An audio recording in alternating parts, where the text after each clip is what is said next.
Now, the rising cost of visiting an emergency room. Healthcare costs remain a big issue for many Americans, and ER prices are one part of that problem. A new analysis found the cost of emergency care has nearly doubled in the last 8 years. William Brangham is back with a look at a special reporting project that is chronicling the effect of ER prices on individuals and families. The stories surrounding some of these ER bills are stunning. A man in Texas with a broken jaw ends up in an ER. He's stuck with a nearly $8,000 bill, even though he was in a hospital that's in his insurance network. Parents in Virginia take their 1-year-old daughter in for a cut on her toe. 30 minutes later, she's out, treated with just antibacterial ointment. Their bill, over $900. Or how about a $629 hospital bill for a Band-Aid for a baby girl in Connecticut? These are just some of the 1,300 anecdotes that Vox is collecting. It's part of a big reporting project that's looking at the 140 million ER visits Americans make each year and why they cost so much money. Sarah Cliff is the journalist behind this project, and she joins me now. Welcome back to the NewsHour. Thanks for having me. So you collect 1,300 so far, maybe more than that now, ER bills from people all over the country, and you're trying to, I guess, discern a pattern in all of these bills. What, broadly speaking, have you found thus far? Yeah, so I'd say there's 3 big findings from this reporting project. The first is that basically every emergency room visit has something called a facility fee. This is the price of walking through the door, seeking care, and most people don't know about this. I didn't know about this until I started this reporting project. We know that those facility fees are really high. They're usually the majority of the bill in those cases that you were mentioning.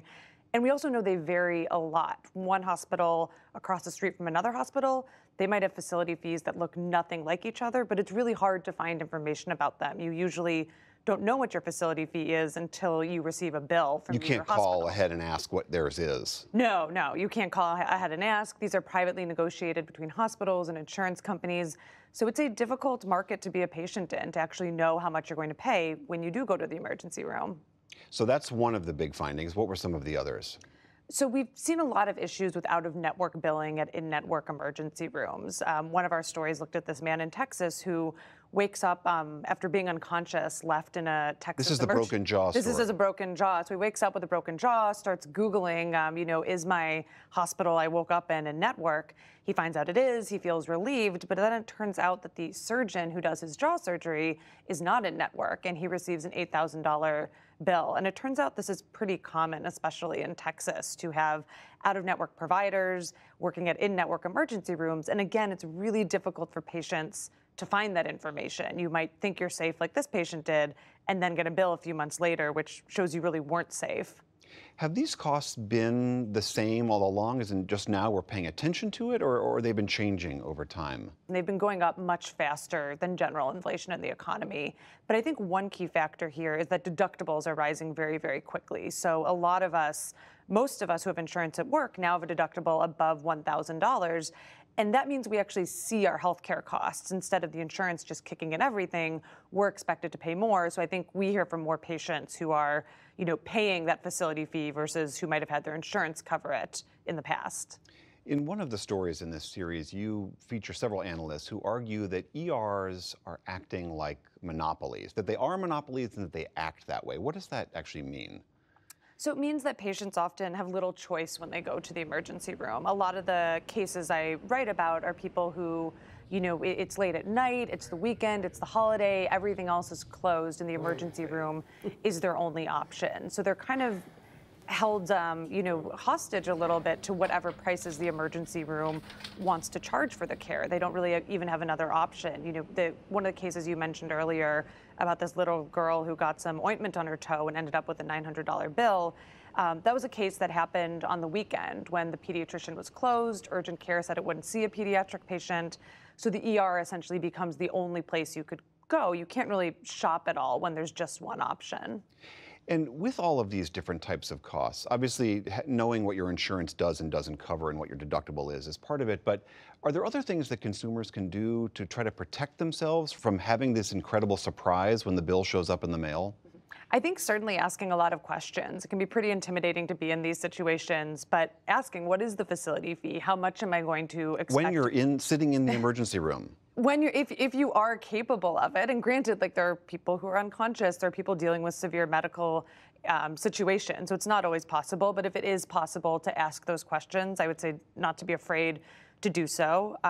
Reaching out to the hospital after you receive the bill to ask questions about, well, why was it coded this way? Why am I having these fees? To protest the bills. Doing a lot of that in writing can be helpful, so you actually have a record of those interactions. But I think one of the frustrating things I've seen for a lot of the patients I've covered, a lot of times there just aren't good ways to protect yourself. That it is very, very hard to put this on the consumer as their responsibility to kind of be a good shopper in this case. In your series, you also quote some people who argue that this is largely hospitals profit-seeking, that this is why the costs are going up. What do the hospitals argue in return? I assume they're saying, no, we're not just trying to make more money for ourselves. Yeah, so the thing I hear the most often from hospital executives is that it is expensive to run an emergency room. They have to be open 24/7, ready for stroke victims, for gunshot victims, and they are required by federal law to see everybody. They are required to get everybody to stable condition. They can't have someone die at their doorstep. So they argue we have lots of unpaid bills. We have to keep the lights on. We have to keep things running in case of those emergencies.